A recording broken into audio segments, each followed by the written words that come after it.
Boa noite, meus irmãos, minhas irmãs, paz e graça. Que a paz do Senhor Jesus seja com todos vocês. Nós vamos dar início a mais um culto de oração na Igreja Batista Central de Guarulhos. Todas as quintas-feiras nós temos uma reunião de oração, mas em virtude das consequências da pandemia de coronavírus, nós estamos respeitando as determinações das autoridades sanitárias, autoridades de saúde, portanto, em isolamento social.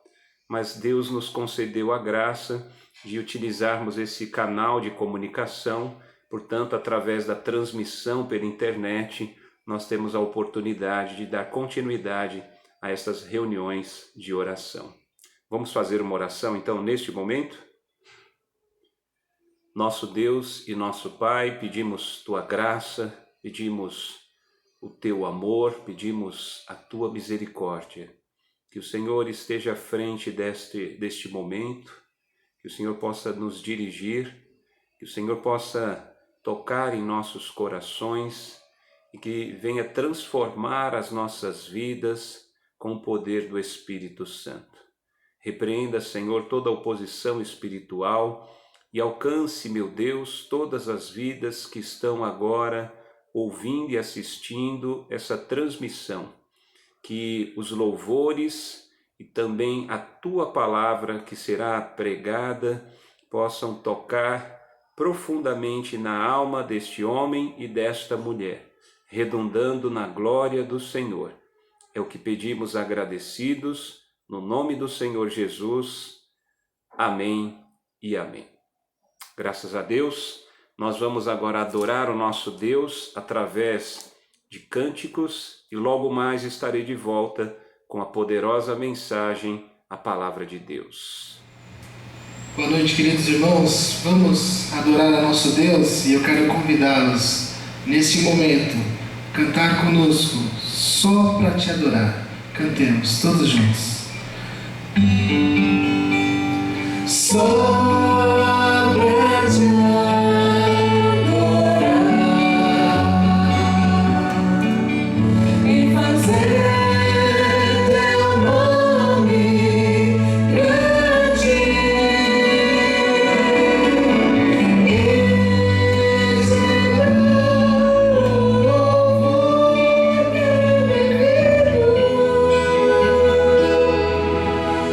Is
agora, meus irmãos, pastor Júlio Henrique, e eu tenho o privilégio de compartilhar com os irmãos a poderosa palavra de Deus. E você pode acompanhar comigo essa exposição bíblica que estamos realizando todas as quintas-feiras, com base na carta aos Efésios. E nesta noite nós vamos meditar em Efésios, capítulo 5, versículos 15 ao 21. Efésios, capítulo 5, versículos 15 ao 21. Você pode acompanhar a leitura da palavra de Deus. Tenham cuidado com a maneira como vocês vivem, que não seja como insensatos, mas como sábios, aproveitando ao máximo cada oportunidade, porque os dias são maus. Portanto, não sejam insensatos, mas procurem compreender qual é a vontade do Senhor.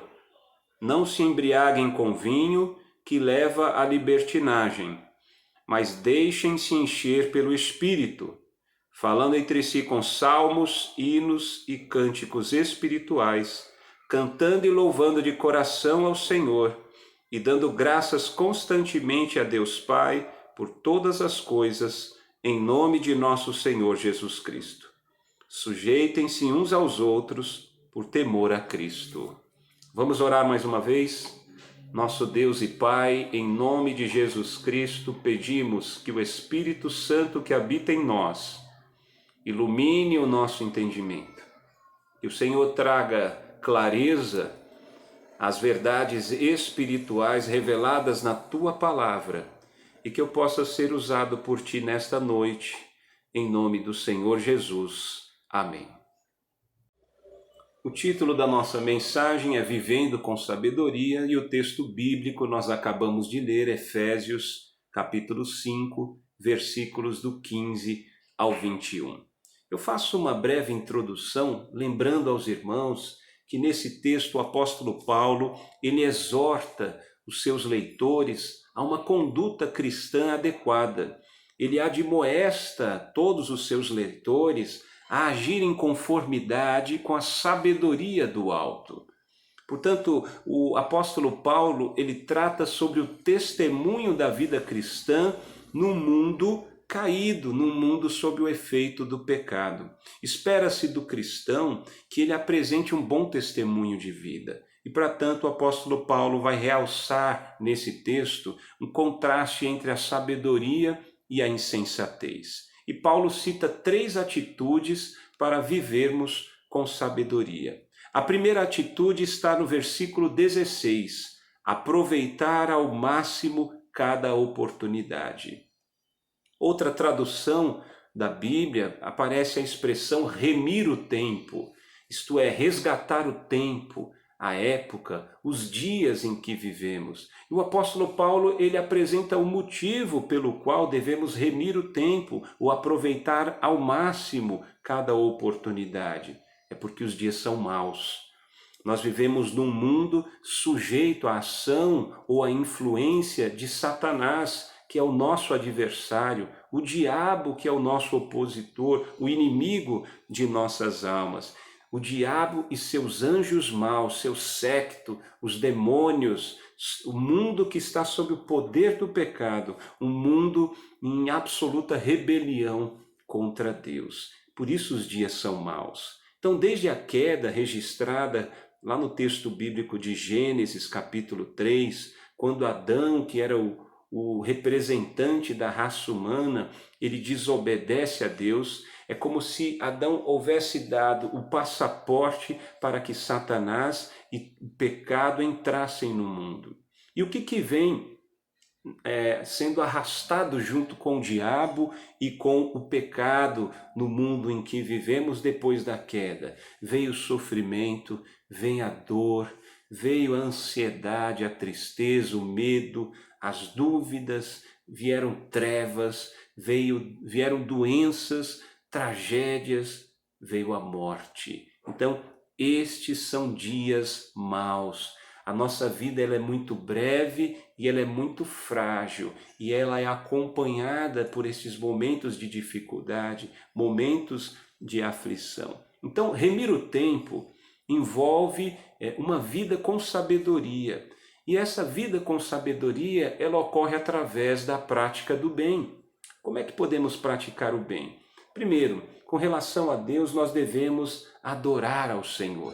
Nós devemos fazer tudo para a glória de Deus. Nós também podemos praticar o bem através da evangelização mundial. O homem sem Deus é um homem sem Cristo, é um homem perdido, como cego, nu, é um pecador condenado eternamente. O homem precisa de Cristo, porque senão ele não vai se reconciliar com Deus. Então, levar o Evangelho, as boas novas da salvação em Cristo Jesus, é uma das expressões da prática do bem. Nós também podemos levar a edificação para o seu irmão em Cristo, a edificação para as pessoas que estão fora da comunhão da igreja também. Vivemos num mundo que jaz do maligno, um mundo envolvido por trevas. As pessoas estão acostumadas com más notícias, com tragédias, com doenças, com mortes. São muitos os portadores das más notícias, mas nós que vivemos com sabedoria, nós que somos filhos e filhas de Deus, nós devemos ser mensageiros da paz, devemos ser mensageiros da esperança, devemos ser pacificadores, porque nós conhecemos a palavra de Deus, nós conhecemos as promessas do Senhor, e isso são palavras de vida, palavras de fé e palavras de esperança que têm o intuito, podem de fato edificar vidas. E nós também podemos ajudar os necessitados, seja entregando alimento àquele que tem fome, roupas àquele que não tem, está passando frio, dificuldades, facilitando a vida daquele que precisa de uma oportunidade de emprego, sempre que temos as oportunidades para ajudar os necessitados, algo que sempre aparece na palavra de Deus como mandamento ao povo de Deus. No Antigo Testamento, a menção era aos órfãos, viúvas e estrangeiros, e o princípio permanece. Esses eram os necessitados daquela época. Nos nossos tempos, continuamos tendo os pobres, os necessitados, e nós podemos praticar o bem e assim viver com sabedoria, aproveitar ao máximo cada oportunidade através destas várias possibilidades de praticar o bem. É interessante que os insensatos eles se desgastam em coisas secundárias, coisas de pouca importância, temporais, passageiras. Então, embora exista um espaço para que você procure um bom alimento, uma boa roupa, o seu trabalho, você procure crescer intelectualmente, há espaço para tudo isso é genuíno e legítimo, mas isso não deve ser a prioridade da sua vida. A prioridade daquele que vive com sabedoria é buscar o reino de Deus e a sua justiça. E as outras coisas são acrescentadas, é assim que diz a palavra do Senhor. Isso me faz recordar do Evangelho de Lucas, capítulo 10, versículos 38 ao 42, quando o Senhor Jesus vai até um povoado em Betânia, próximo a Jerusalém, visitar a casa de Lázaro. Lázaro era irmão de Marta e Maria. E você deve se lembrar que nesse texto, registrado no Evangelho, Marta recebe o Senhor Jesus e ela demonstra uma grande hospitalidade. Ela quer ser uma boa anfitriã, então ela vai se dedicar ao serviço doméstico para receber o Senhor Jesus da melhor maneira na sua residência, na sua casa.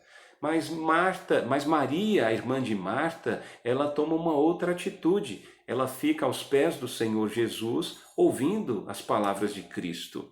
E é interessante que Marta, embora ela tinha boa intenção, ela queria demonstrar a hospitalidade, queria receber Jesus da melhor maneira possível no seu lar, ela na verdade acabou se desgastando em coisas secundárias. Isso gerou ansiedade, preocupação, inquietação, irritação, a ponto de Marta repreender e dar ordens ao próprio Senhor Jesus. Ela manda que Jesus determinasse a Maria que a ajudasse no serviço doméstico. E o Senhor Jesus a repreende amorosamente, mostrando que Maria havia escolhido a melhor atitude, a atitude de adoradora, de discípula, visto que ela estava aos pés de Jesus, ouvindo seus ensinamentos, ouvindo as palavras de Cristo. E nós devemos aprender com esse episódio, com este evento. Sim, nós devemos nos dedicar às tarefas da nossa vida terrena, às coisas desta vida terrena, mas a prioridade número 1 em nossas vidas devem ser as coisas espirituais, deve ser a adoração, o louvor, deve ser buscar a face do nosso Deus e ouvir a sua palavra. Eu lembro-me de que todos nós passamos por tempestades na vida. Jesus disse: no mundo tereis aflições, mas tende bom ânimo, eu venci o mundo. Eu e você, nós passamos por lutas, nós passamos por pântanos, momentos, parece não haver mais dias ensolarados, mas somente nuvens negras sobre as nossas vidas. Mas, irmãos, tem algo que traz conforto ao nosso coração. Quando nós olhamos os textos bíblicos, quando nós lemos a respeito da vida e da obra de Jesus Cristo, você deve se recordar, por exemplo, em Mateus 8, 23 ao 27, quando Jesus e seus discípulos estão a bordo de uma pequena embarcação atravessando o mar da Galileia, e em dado momento começa uma tempestade, os ventos e as águas dão a impressão que aquele barquinho ele vai afundar e talvez algumas vidas ali pereceriam. E os discípulos ficam desesperados enquanto, repito, Jesus estava dormindo. Então os discípulos vão lá: Senhor, Senhor, não te importa que pereçamos? Jesus ele desperta de seu sono, ele repreende a tempestade e se faz bonança. Semelhantemente, eu creio que o Senhor Jesus, ele que tem infinito poder, sabedoria e bondade, ele pode também repreender as tempestades da vida. Ele pode repreender essa tormenta na sua alma. O Senhor Jesus, ele pode fazer a tempestade, transformá-la em bonança, trazer paz e sossego à sua alma. Então, isto deve estar muito latente em seu coração. Jesus, ele tem poder para repreender as tempestades, inclusive as tempestades da vida. Confie no Senhor Jesus. Procure o Senhor. Ele pode te dar paz e sossego e uma vida de bonança. Portanto, a primeira atitude para vivermos com sabedoria, nós devemos aproveitar o máximo cada oportunidade através da prática do bem. A segunda atitude que o apóstolo Paulo nos traz para vivermos com sabedoria é procurar compreender qual é a vontade do Senhor. Isso está no versículo 17. Quando a Bíblia mostra que essa palavra portanto, o apóstolo Paulo ele quer dar a importância do bom testemunho cristão. Essa palavra, portanto, se refere àquilo que está antes do texto que nós vamos continuar aqui fazendo a exposição. Então, Paulo ele dá o destaque ao bom testemunho cristão, que deve ser uma vida sensata e não uma vida tola, uma vida de nécio, não é verdade? O homem sensato e sábio, ele procura compreender qual é a vontade do Senhor. E a vontade do Senhor é exatamente o que Deus requer de nós, como seus filhos e como adoradores. O sábio, ele procura conhecer e praticar a vontade do Senhor desde o momento em que é regenerado, desde o momento em que ele nasce do alto, ele nasce do Espírito, pelo poder do Espírito Santo.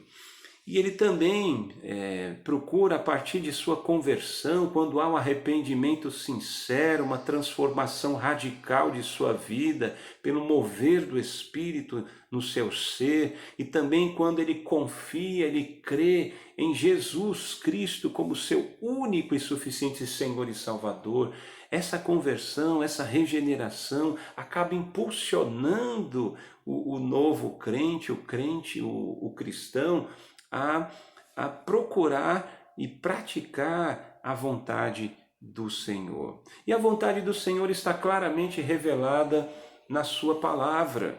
Portanto, o sábio ele estuda e medita na Bíblia Sagrada, que é a palavra de Deus, nossa única regra de fé e prática. E assim ele pode compreender qual é a vontade de Deus, né? O coração ele é renovado pela palavra de Deus. Nós vemos isso em Romanos 12, 1 ao 2. Nós devemos buscar a renovação da nossa mente, dos nossos pensamentos. A mente, o coração, é exatamente o centro diretor da vida humana, onde nós temos a nossa vontade, a inteligência, as emoções, as sensações. Então o coração ele é renovado pela palavra de Deus. E Romanos 10, 17 também diz que a fé vem pela palavra de Deus. Compreenda a importância da Bíblia Sagrada, a palavra de Deus, para que possamos viver com sabedoria. Conhecer a vontade de Deus leva ao conhecimento do próprio Deus, da sua natureza, da sua essência, leva ao conhecimento das perfeições eternas, seus atributos divinos, né? E leva também a uma vida de sabedoria. E o temor do Senhor é o princípio da sabedoria, conforme Provérbios 9 e 10. Veja que tudo isso está ligado. Então você nasce de novo, recebe vida espiritual, você começa a amar a palavra de Deus, guardá-la em seu coração, você não quer mais pecar contra Deus. Então isso vai desenvolvendo em seu coração o temor piedoso, um temor santo, temor não no sentido de medo, mas temor no sentido de reverência, temor no sentido de respeito, de confiança em Deus. Quando você conhece os atributos de Deus, sua natureza, sua essência, Ele é o Deus soberano, Ele é o Deus todo-poderoso, Ele é Espírito infinito, eterno, Ele é imutável no seu ser, sabedoria, no seu poder, santidade, justiça, bondade e verdade. Deus é infinito em poder, em sabedoria, em bondade. Você conhece esse Deus, então você começa a temê-lo, você começa a respeitá-lo, a confiar nele, a esperar somente no Senhor. E esse temor piedoso também leva a uma obediência, a total resignação, uma submissão total a Deus. Se você está diante desse Deus todo-poderoso, desse Deus soberano, a única atitude que lhe compete é exatamente, além do temor piedoso, essa obediência e submissão total. Mas alguém poderia perguntar a respeito da vontade específica de Deus para determinadas áreas da vida. E eu quero exemplificar. Muitas pessoas, seguidores de Cristo, pessoas que amam a Deus e sua palavra, procuram descobrir qual é a vontade de Deus para o casamento, qual a faculdade que a pessoa deve cursar, qual a profissão que ela deve seguir, qual é a cidade onde ela deve morar, a igreja onde deve congregar. E tantos outros questionamentos bastante pertinentes. E a pessoa que ama a Deus, ela quer estar no centro da vontade de Deus. Ela procura saber a vontade de Deus. Só que a Bíblia Sagrada, embora ela tenha tudo o que necessitamos para a vida e piedade, conforme 2 Pedro 1,3, a Bíblia traga tudo a respeito do caminho da salvação, a Bíblia não mostra para nós tudo aquilo que gostaríamos de compreender, tudo aquilo que gostaríamos de saber. Portanto, nestas questões específicas, conforme esses exemplos que eu citei, nós temos alguns princípios, valores bíblicos que devem nortear as nossas decisões, as nossas escolhas. Se você não peca contra Deus, se você não viola os mandamentos do Senhor, você pode ainda ouvir o conselho, muitos conselhos de pessoas sábias que dão bom testemunho de vida cristã e são mais experimentadas. E se você não peca, você pode ter tranquilidade no seu coração, você não precisa ficar ansioso se isto é ou não da vontade do Senhor. Portanto, para vivermos em sabedoria, devemos procurar compreender e praticar a vontade de Deus, que é revelada nas Escrituras Sagradas. E, finalmente, a terceira atitude que o apóstolo Paulo nos traz a respeito de como podemos viver com sabedoria é buscar a plenitude do Espírito Santo. Isso está lá no versículo 18. O texto começa dizendo: não se embriaguem com vinho que leva à libertinagem. Eu penso que o texto não somente condena ou proíbe a embriaguez ou a intoxicação pelo vinho, pelo álcool, mas possivelmente também existe uma condenação de um tipo de adoração pagã que combinava orgia sexual com a ingestão de vinho. Você já deve ter ouvido falar de Baco ou Dionísio, deus do vinho. Você já deve ter ouvido falar também da prostituição cultural. Lá em Éfeso mesmo havia o templo da deusa Diana e eram comuns as práticas de prostituição cultural em que os adoradores da deusa praticavam e se envolviam com os prostitutos cultuais ou as prostitutas cultuais em orgias sexuais, numa espécie de adoração pagã, né, que envolvia essa orgia. Né? Então, é possível aqui que seja não só uma condenação à embriaguez, mas também uma condenação a este tipo de prática pagã. Em meio aos dias maus, diante das tempestades da vida, muitas vezes as pessoas procuram alívio nas bebidas alcoólicas. Essa é uma postura insensata.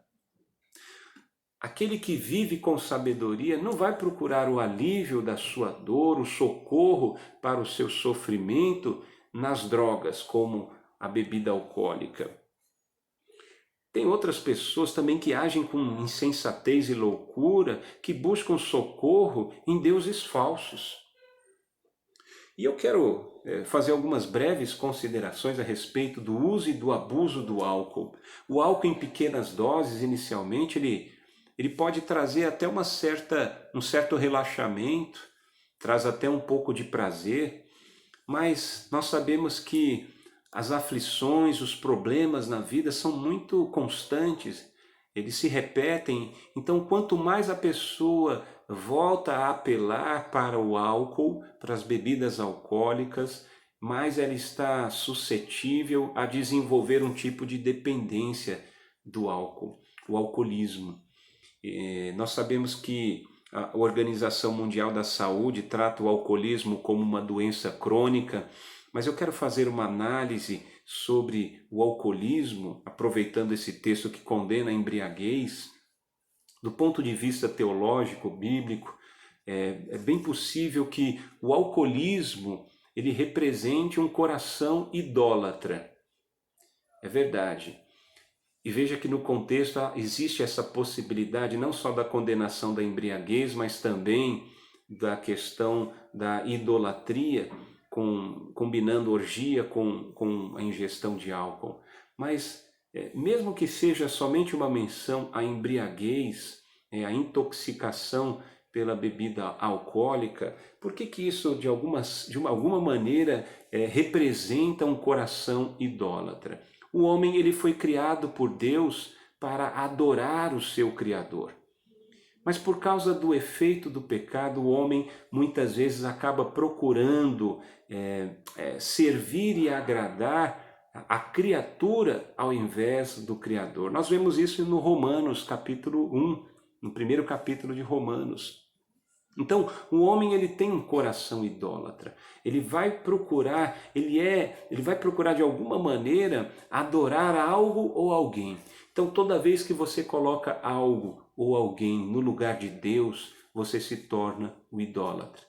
E quando alguém procura a satisfação, o prazer, o alívio da dor e do sofrimento, o socorro no momento da dificuldade nas bebidas alcoólicas, o álcool acaba se tornando um verdadeiro ídolo.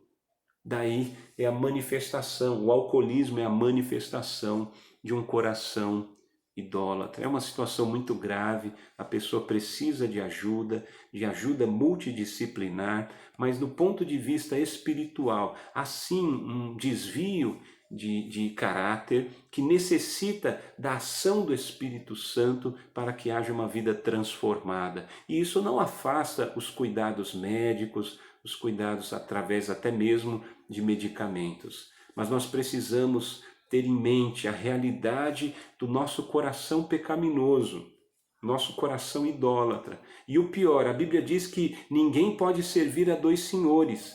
Ou alguém vai servir e agradar a Deus, isso é viver com sabedoria, ou alguém vai servir e agradar a si mesmo. O ego, o próprio eu se torna o Deus. E não é assim, de certa forma, aquele que busca o prazer, o relaxamento, ou alívio para o sofrimento e da dor nas bebidas, não está buscando a satisfação de si mesmo. Então, de certa forma, é uma expressão, o alcoolismo, de um coração idólatra. E a contrapartida que o apóstolo Paulo nos traz nesse versículo 18 do capítulo 5 é, ao invés de ser cheio de álcool, ao invés de ficar embriagado, ao invés de perder o domínio próprio, então ele propõe, deixem-se encher pelo Espírito, sejam cheios do Espírito Santo, busquem a plenitude do Espírito Santo. Nós entendemos então pelo texto que a plenitude do Espírito, ou ser cheio do Espírito Santo, não é uma experiência realizada de uma vez por todas. O texto mostra que esta experiência ela deve ser repetida e que é a vontade do Senhor, é mandamento do Senhor o ser cheio do Espírito Santo. Isso está de acordo com a vontade dele. Estar cheio do Espírito Santo nada mais é que estar debaixo do controle de Deus, sob o governo do Espírito de Deus. Nesse texto, Paulo, aqui em Efésios 5, Paulo, ele não diz exatamente como ser cheio do Espírito, mas tem um texto em Colossenses 3, 15 e 16, e combinando com o contexto aqui de Efésios 5, 15 ao 21, que nos dá a impressão de que parece haver uma relação direta entre o ser cheio do Espírito Santo, a sabedoria, viver com sabedoria, portanto, e a presença de Cristo na vida da pessoa e também de sua palavra. Diz assim Colossenses 3,16, que a paz de Cristo seja o juiz em seus corações. Habite ricamente em vocês a palavra de Cristo com toda sabedoria. E Paulo, ele vai trazer os resultados de uma pessoa que é cheia do Espírito Santo. Além da sabedoria, viver com sabedoria pressupõe a plenitude do Espírito Santo e buscar ser cheio do Espírito Santo. Os resultados de ser cheio do Espírito estão nos versículos 19 ao 21. Comunhão, adoração, gratidão e a submissão. A comunhão está muito claro aqui no texto, no versículo 19, quando a Bíblia diz, falando entre si com salmos, hinos e cânticos espirituais, cantando e louvando, versículo 19. Então veja que os cânticos servem como um pretexto e um momento de comunhão da igreja. A igreja é o corpo de Cristo, é a família de Deus, é a unidade do Espírito. Existe sim a unidade, esta comunhão. A igreja ela deve estar em comunhão. Então, aquele que vive com sabedoria, ele busca ser cheio do Espírito Santo e assim ele vive na comunhão da igreja. Esse negócio de desigrejado vai de encontro com esta exortação. Não existe esse negócio de desigrejado. O homem de Deus, a mulher de Deus que vive com sabedoria, sob o controle do Espírito Santo, debaixo da vontade do Senhor, vive na comunhão da igreja. E aqui também, além da comunhão, que é um resultado de ser cheio do Espírito, outro resultado é a adoração. Adorar, louvar a Deus por quem Deus é, por seus atributos, porque Ele é soberano, porque Ele é Rei dos reis, porque Ele é Senhor dos senhores, porque Ele reina, Ele governa, porque Ele é o Criador e o sustentador do universo. Então a pessoa tem um estilo de vida de adoração. Essa adoração também envolve outro resultado de ser cheio do Espírito, que é a gratidão. Então, a gratidão aqui no contexto mostra que é dar graças a Deus, apesar das circunstâncias e também pelas circunstâncias. Então, mesmo diante da morte, das tragédias, das doenças, esse texto, ele dá base para sustentarmos a ideia de que nós devemos dar graças em tudo, porque esta é a vontade de Deus em Cristo para cada um de nós.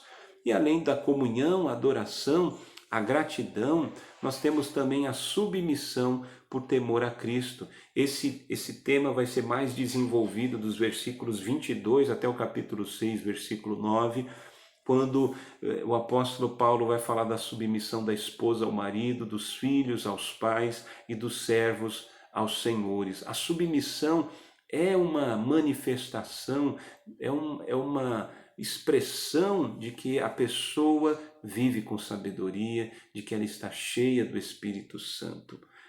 E tem algo que chama bastante atenção, quando aqui no versículo 20, o apóstolo Paulo fala dando graças constantemente a Deus Pai.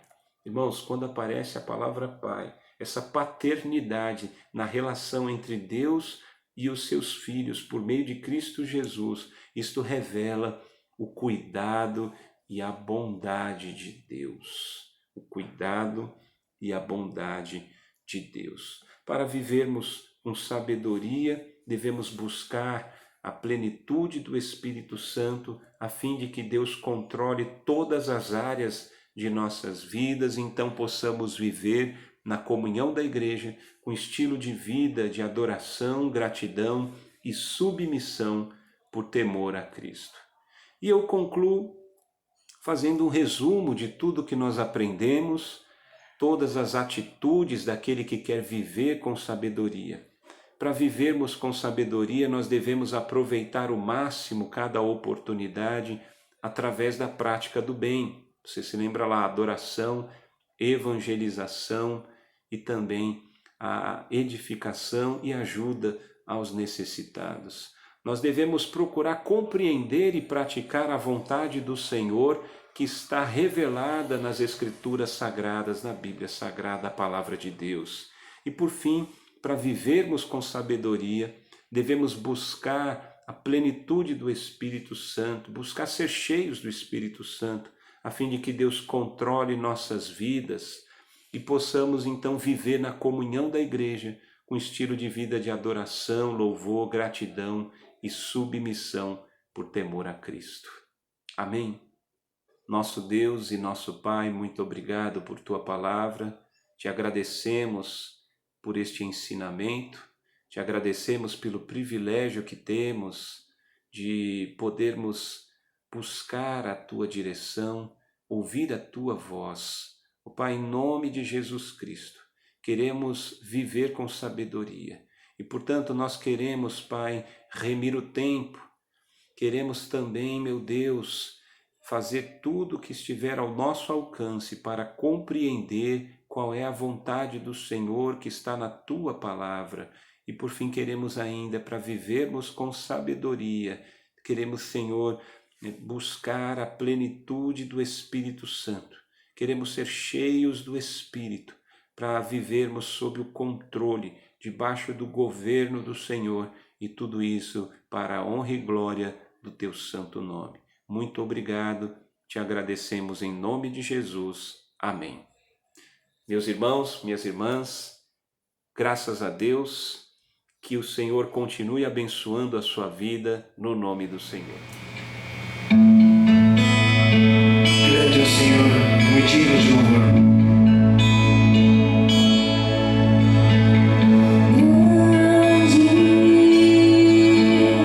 Grande é o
nós somos.